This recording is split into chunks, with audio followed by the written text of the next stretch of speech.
जागो ए अहले ईमान, रोजे रखो पढ़ो कुरान, कर दो सबको ये ऐलान, आ गया माह रमजान. نو د هغې دپاره یو بهتر لار درته وسوښیم. بهتره لار یې څه ده؟ ادا چې نبي کریم صلی الله علیه وسلم او د هغه صحابو به په دې اخري لسو شپو کې اعتکاف کوو. اعتکاف یې بهتره لار. ولې اعتکاف کې به ته جومات کې کښېنې، د ورځې به تلاوت کې، ذکر و اذکار به کې، د شپې به لږ خوب وکې، او بیا به الله یادې، د الله در کې به کې. لیلة القدر شپه به هم پکې لاندې کې، ځکه لس شپې اعتکاف دی. روجې به هم په صحیح طریقه وکې، د غیبت نه به هم خلاص شي، د چغلۍ نه به هم خلاص شي، د دنیا د کار نه به هم خلاص شي، او یو اعتکاف به وکې، ثواب به دې ثواب وشي، او لیلة القدر به لیلة القدر لاندې کې. نبی کریم صلی الله علیه وسلم چې د رمضان روجې کله فرض شوي دي، نو هر کال اعتکاف کړی دی. یو کال څه عذر و، د هغې د وجې نه اعتکاف ونه کو، نو په بل کال کې 60 شپې اعتکاف بیا نبي علیه السلام کړی دی. او د حجاب د پردې د آیاتونه لانو نازل، زنانه به ګرځېدې، خو دا پرده د مخ پرده د پړونې دا رواج لا نو راغلی، دا طریقه لا نه راغلی. تاسو یقین وکئ چې صحابیات بیبیانو په جومات کې ځان له خیمې ښخولې، او د جومات غاړو کې به خیمې ښخې کړې وې، مانځله به هم زنانه مسجد نبوي ته راتلې، شاته به ولاړې وې، او په هغه خیمو کې به صحابیات هغې ناستې به خپل اعتکاف پې پکې کو. او حضرت عایشې صدیقې رضی الله عنها او نورو بیبیانو په کورونو کې به اعتکاف کو. اعتکاف د هغې داسې مثال زموږ مولوي صاحب د الله وبخي، د هغه د خولې خبره مې یاده ده، هغه وی داسې مثال دی لکه یو سړی د یو خان در ته لاړ شي او کینې، او د هغه نه څه شی غواړي، اوله نه ورکوي، او دی هم د هغه دغه دروازې مخې ته ځان ته مسله واچوي، ورته کینې چې هله به ځم چې زما دا مسله حل کړي. نو وایي که ډېر شوم سړی وي، ډېر شوم، نو وبه شرمېږي، حیا به وله ورکړي، یاره کاکا راته دروازې مخې ته ناست یو مسلې اچولې، راشه د 60 روپۍ ورکړه چې ته بېغمه شې. نو الله خو شوم نه دی، الله سخي ذات دی. نو چې د الله در کې تا مسله وغوړوله چې الله نظم درنه، دا لس شپې به درته ناست یم، هله به د نظم چې زما د حاجت او زما د مقصد پوره کې. نو الله وایي ادعوني استجب لکم، ما نه وغواړئ چې دله درکم. الله سخي دی، شوم نه دی. او چې لس ورځې تا کور پرېښود، بیبي دې پرېښوده، بچي دې پرېښوده، د دنیا کاروبار دې پرېښود، او په سچ اعتکاف ته کېناستې او د الله عبادت دې شروع کړو، نو مقصد به د رب العالمین په خپله پوره کړي. لیلة القدر به هم لاندې کړي، او مقصد به دې الله پوره کړي. خو اعتکاف ګورې وروڼو یاد وساتئ، دا د رمضان د اعتکاف په دې اخیري لسو شپو کې سنت علی الکفایه، یعنی په محله کې په جومات کې یو کس به خامخا اعتکاف کوي، او که یو کس هم په جومات کې اعتکاف ته کېنناست، د ټولو غاړه بنده شوه.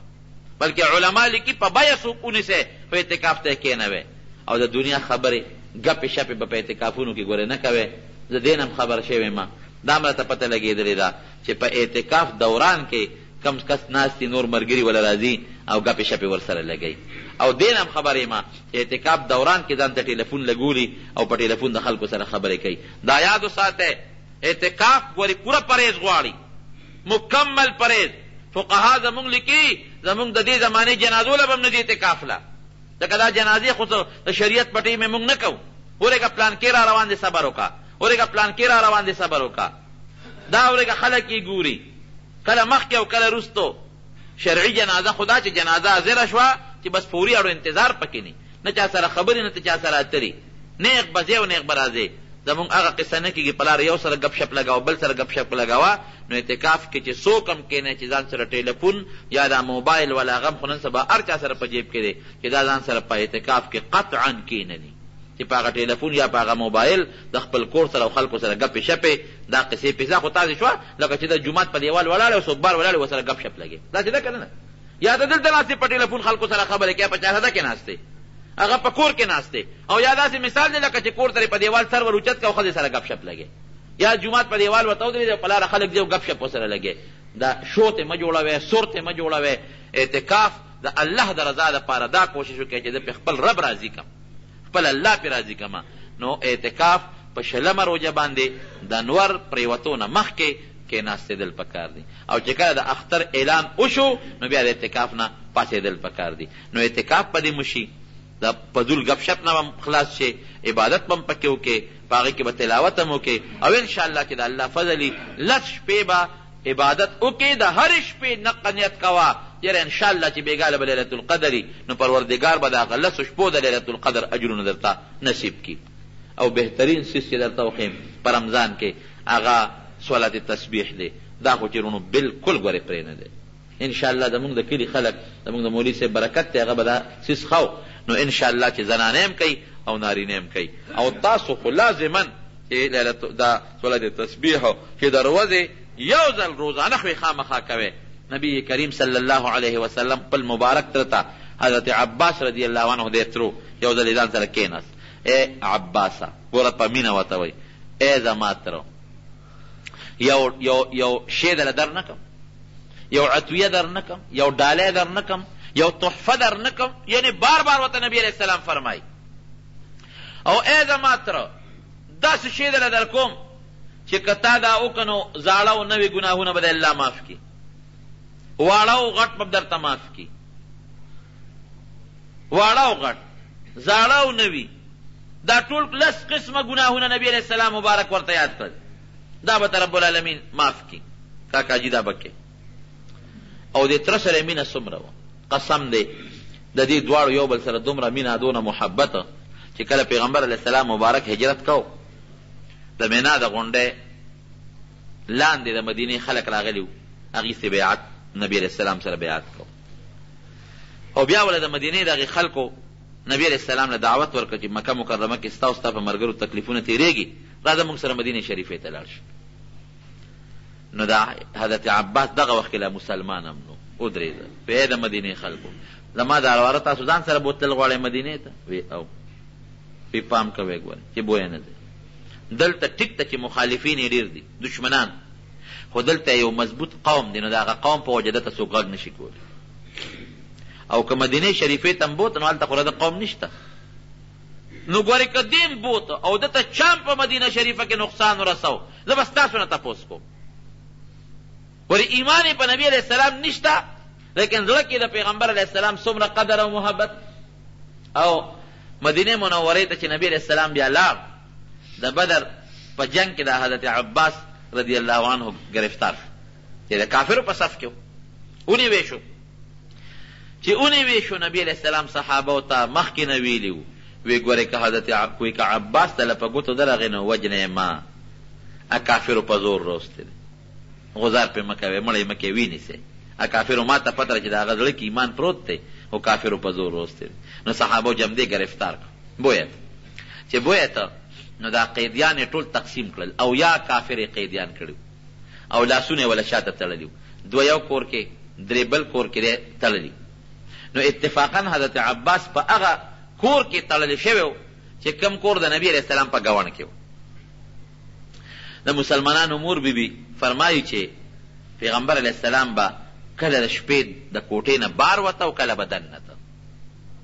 کله به بار وته او ډېر زیات خپه ورنږدې شم د الله رسوله څه چل دی غږ یې راته ونه کړ څه چل دی خو کله به دننه کېده او کله به بار کېده ډېر پریشانه دی وایي زه پوه شوم وی ځکه چې د دیوال نه هغه غاړه بل کور کې حضرت عباس چې دی د نبي علیه السلام تره هغه قیدي دی او د هغه لاس تړلی شوي و شاته نو لاس یې لږ سخت تړلی شوي نو هغه زبیرګي کوله د هغه زبیرګي نبي علیه السلام اورېدله نو پیغمبر علیه السلام له خوب نه ورته کله به دننه کېده او کله به بار کېده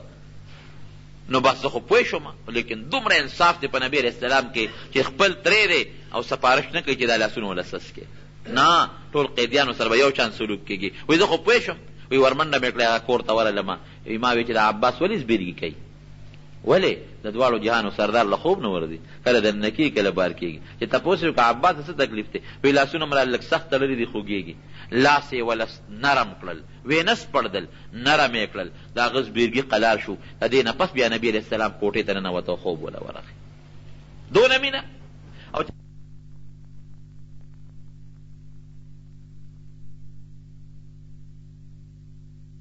قبم ورکې ویرواره تا ته پته نه لګي چې د غریب ما سره څه نشته او ویرواره تا ته پته نه لګي چې د مسلمان یم کافرو په زور روستی وی دغه پته الله ته لګي خو راغلې د کافرو په ډله کې او زما ملګرو نیولې د اسلام تعلق د الله سره د کړه کې د اسلامي په هغې الله خبر کني په هغې الله خبر خو ډبل فدیه به ورکړي وی زه غریب یم که نه ما سره څه دي وی ښه غریب یې وی ته چې راتلې او بټوه دې راوویسته او خپلې ښځې له دې ورکړه ام الفضل او تا ورته ووې چې ګورې ښځې دا واله که زه واپس رالم خو ماله به یې راکړې او که چې ته مړ شم نو دا ستا شوې په خپلو بچو یې لګوه نو تا هغه بټوه ښځې له نه ده ورکړې چې راوتې وایي زما د قسم په خدای چې رښتونی پیغمبر ځکه چې د دغې بټوې نه یو زه خبر یم یو ته زما ښځه خبر ده یو ته الله خبر دی بل ته نومې بنده نه دی خبر معلومیږي دا چې ته د الله پیغمبر او الله خبر کړی دومره مینه محبت یو موقع کې پیغمبر علیه السلام له چا مال راولېږي چې مال به راغی نبي علیه السلام به فورا ویشه صحابو ته ویې راشه یو صحابو ته وړو یو وړی حضرت عباس راغی څادر یې خور کړ د الله رسول زم واچو وی واچو نو چې څادر کې ځان ته مال واچو نو دونه یې واچو چې غوټه یې ورکړه اوچتولی نه شو نو زور لګی نه شي اوچتولی د بخاري شریف حدیث دی نبی علیه السلام ورته داسې نیغ نه ګوري نو عباس نبی علیه السلام ته وی د الله رسوله دا پڼ راته اوچت کړه وی دا راته اوچت نه وی د صحابو ته ووایه چې ما ته را پڼ راوچت کړي وی نه نو وی ته مې روارې تې راته راوچت کړه وی زه یم درته نه اوچتو کم کړه چې څونه وړی شي هغه هم یو څه نو لږ یې کم کړه نو بیا غوټه ورکړه نو بیا اوچتو بیا نو شو اوچتولی وی د صحابو ته ووایه چې اوس خو راته راوچت کړي که نه وی نه نو وی ته مې روارې تې راته راوچت کړه که نه وی زما څه کار چې څونه وړی شي هغه هم راوړه نور یې کم کړه نو چې بیا ته کم کړه بیا اوچتو نو بیا هم نه شو اوچتولی نو بیا نبی علیه السلام ته و چې د الله رسوله دې صحابو ته و چې بس اوس یې لاس ور اوچت کړي که نه وی نه ولې ورته وویل وی نو ته مې روارې تې راته اوچت کړه که نه وی نه زه هم درته نه اوچتوم نو نور یې کم نو چې کم یې کړه نو بیا اوچت کړه نو په دې اوږې کېښود نو چې په اوږې کېښود روانو صحابي فرمایي چې نبی علیه السلام مبارک تر هغې پورې ورته نظر کو چې تر څو غیب شوی نو یاره وی انسان څه خیرسناک سړی دی څه خیرسناک شی دی ورسره مینه وه او تر دې حده پورې چې نبی علیه السلام مبارک چې کله وفات شو نو دی حضرت عباس ناوه چې وه جومات طرف ته وه سپینګیرې نو اوبه به رابیدې جوماتونو ته د خلکو کورونه ناوې د خلکو جوماتونو ته وې عمر فاروق حکم وکړو جومات ته به ناوله چا مني ماتې کې نو چا خپلې ناوې د جومات نه واړولې ناواړول خو ګران کار دی داسې خو نه ده چې ته ناول لرې کې بل دی ولګې خو اوبه دې خوا جوړې وي دا چت پس پړې اوبه به بل خوا جوړی حضرت عباس رضی الله عنه چې دی نو هغه خپله ناوه لر نه کړه عمر فاروق چې راغی ټولو خلکو ناوې لر کړه د پاتې وه هغې وخته ویې غورځولوله د اوسه پورې ناوه نه لر کړې او ویې غورځول چې عباس رضی الله عنه راغی وی زما ناوه څه شو وی خو امیر المؤمنین عمر وغورځوله وی ښه عمر زما ناوه دې ولې وغورځوله وی ما خو حکم کړی نو تاسو نه لر کوله ما لرې کړه وی زما د قسم په خدای وي چې دا ناوه ماله د دواړو جهانو مبارک سردار په خپله لګولې ده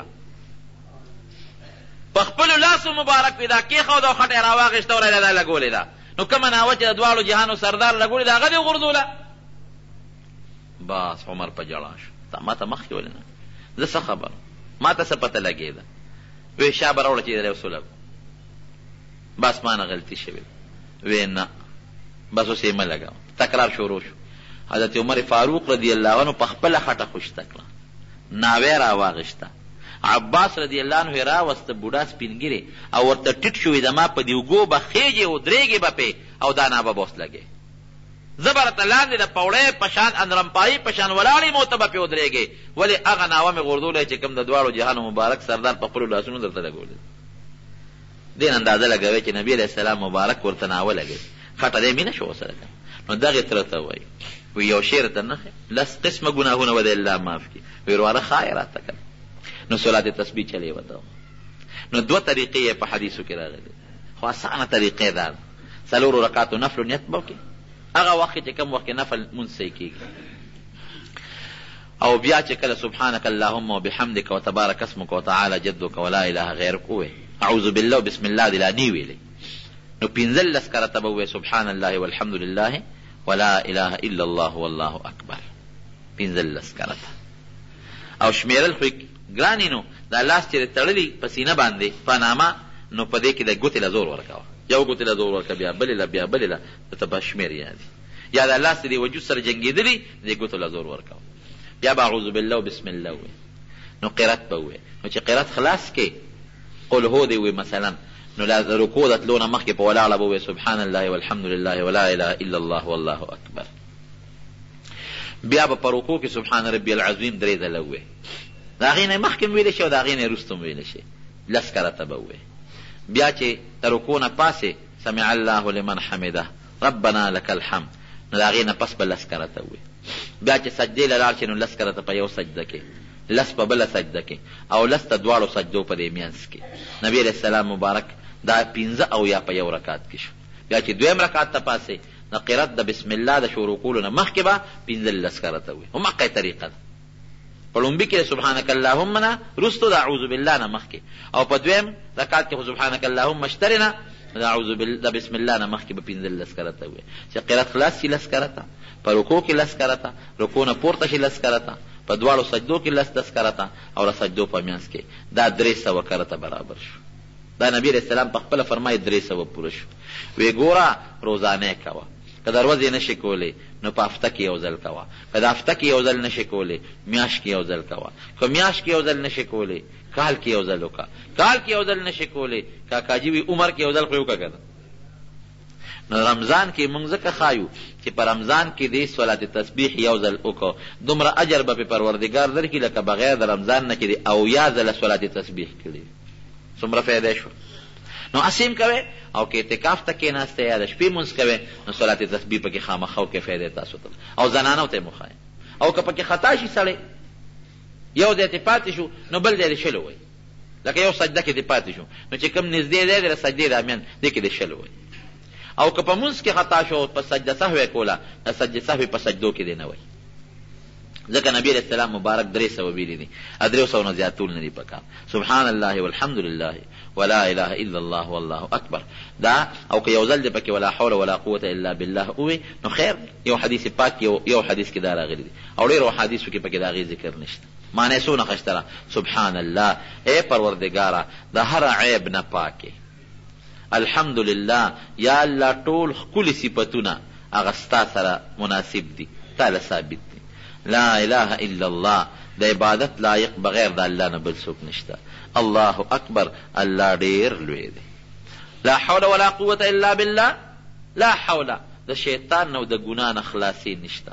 او په عبادت طاقت نشته به ستا د توفیق نه. یا الله چې تا توفیق نه راکړي د شیطان نو د ګناه نه نشم بچ کېدی، چې تا توفیق نه راکړي عبادت نشم کولی. څونه ښکلې معنی ده.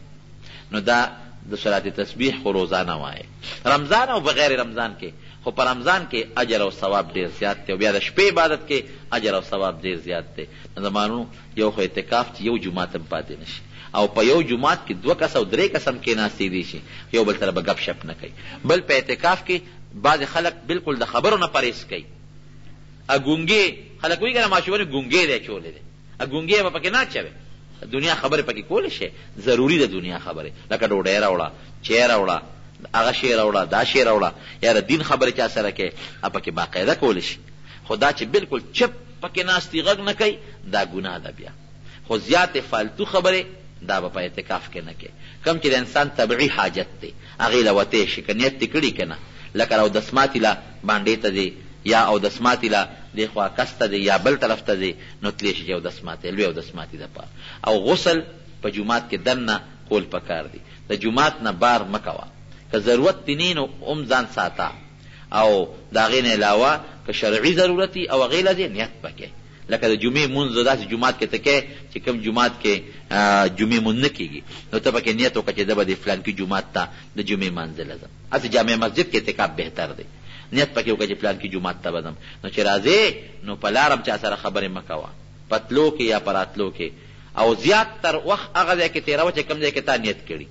لکه کوټه کې دننه ناست دی هلته زیات وخت تېروه. که لږ وخت له بعد سړی نو ورته وځي یا بل ځای کې نه تلاوت پکې کوي نو خیر د جواز شته. نو انشاءالله عمل پې وکړئ. هر یو جومات کې چې یو کس یا 2 کسه اعتکاف ته لازمن کېنئ. زنانو یو پوټې لږ احتیاط پکار دی. باید زنانۍ هغوی اعتکاف ته کینی او د اعتکاف هغه چې کوم دغه دي آداب دي هغه بیا نشي پوره کولی. مونږ ته بیا دا مسلې ډېرې زیاتې راځي. دا یې زنانه م راشي یاره زه خو اعتکاف ته ناست وم، ښه نو ما خو پکې د کور کارم کړی دی، زه خو اعتکاف ته ناست وم، ما خو پکې میخې له دغه م کړی دی، غوجل م غورځولی دی، ما خو پکې غواله بوتاوه م کړې ده. نو ګوره داسې قصې پیسې دي که د دنیا دغه کارونو نه زړه نشي صبرولی نو اعتکاف ته ضرورت نشته. اعتکاف دی هغه زنانو کې ادې خیال وساتي خو بعضې زنانه باندې تکلیف هغه بیماری تکلیف وي نو دې کې لږ یو پټې احتیاط پکار دی ښه زنانو په اعتکاف کې نور خو ورته ښه پوره پته ده چې د اعتکاف سر ته رسولی شم نو بیا زنانم که یو سایډ ته کیني په خپل کور کې اعتکاف کوي نو کولی شي او باقي خو ما تیر دادم درته ویلي اوس هم درته ویم چې په رمضان کې کوشش وکړئ چې هغه عبادت وکړئ چې په کوم الله خوشحالېږي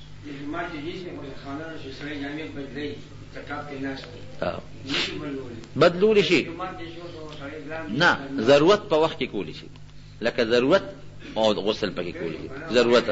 او بغیر د ضرورت نه لږ ځان ساتل پکار دی ځکه د مونږ غسلخانې عموما د هغې ور د پیزار په ځای کې وي د جومات احاطه خو ده خو هغه ځای چې کوم ځای کې اعتکاف ته سړی کیني هغې نه بار ځای دی نو بې ضرورته دی پکې غسل نه کوي او چې ضرورت پیښ شي نو بیا خو سړی کولی شي پکې په مسواک او په ټوت پیسټ باندې روجه څنګه ده مسواک بالکل په روجه کې مګلی شي هېڅ نقصان نشته ټوت پیسټ هم پورې کولی شي خو د ټوت پیسټ هغه لاړ اکثر تېرېږي د هغې هغه خوند تېرېږي زمونږ که مونږ خلکو ته وایو چې د ټوت پیسټ نه ځان ساتئ دا خو یو زنانه بیماره ده دعا غواړي الله دې وله شفا ورکړي دا هم په کور کې څه مشکلات تېره دوي دعا غواړي پروردګار دی مشکلات په خیر باندې بدل کړي 10 ورځو اعتکاف کې اتمانزو پورې تفسیر لتلی شي او که نه نو دا درس کول یا د بل نه سبق زده کول دا یو شرعي ضرورت دی شرعي ضرورت لکه انسان ځي نو نیت دې پکې وکړي خو اتمانزو سفر ډېر زیات دی نو په لاره کې انسان نه خبرې وشي په بس کې خو چې ځې نو خامخا به په سټاپ انتظار کې او چې راځې بیا به انتظار کې اعتکاف به دې خراب شي که په سیکل ځې د سیکل درته پنچر شو په لاره بیا به مصري ته سیکل ودرې نو دومره زیات سفر نه دی پکار یو سړی په صحیح طریقه تللی شي نو خیر دی خو دا ده چې اکثر پکې دا عوارض پیښېږي نو لږ دې ځان ساتي بشیر جان تاسو وی او سپری باندې روجه ماتېږي چې په پوزه یا په خولې کې کوي سپری باقاعده دارو دي لوندوالی لري هغه اوبه د دغه په شکل هوا په شکل کې بدلې کړي وي نو هغه تېرېږي هغې سره روجه ماتېږي خرابېږي ورسره سترګو کې که دارو اچوي په هغې څه نقصان نه راځي او پوزه کې دارو اچول هغې باندې نقصان راځي غاښ پکې سړی وستیم شي خو یاره چې وینه تېره نه شي که وینه تېره شوه نو بیا روجه خرابېږي ماتېږي